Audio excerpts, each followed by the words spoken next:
دنیا کی 3 سب سے بڑی اسلامی سلطنتیں جنہوں نے بہت کم عرصے میں آدھی دنیا کو فتح کر لیا تھا۔ نمبر 3 پر خلافت راشدہ کا نام آتا ہے۔ حضرت ابوبکر صدیق سے شروع ہونے والی اس سلطنت نے صرف 30 سال میں 6 لاکھ کلومیٹر کے عظیم رقبے کو فتح کیا۔ یہ وہی دور تھا جب حضرت عمر فاروق کے دور میں روم اور فارس دونوں کا صفایا ہو گیا۔ نمبر 2 سلطنت امیہ۔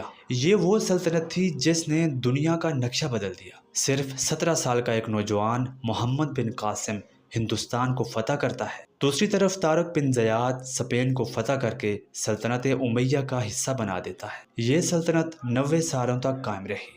نمبر 1 پر سلطنت عثمانیہ کا نام آتا ہے۔ اس سلطنت کی بنیاد ارطغرل غازی کے بیٹے عثمان غازی نے رکھی تھی۔ اس سلطنت نے 625 سالوں تک ایشیا، افریقہ اور یورپ کے بڑے علاقوں پر حکومت کی۔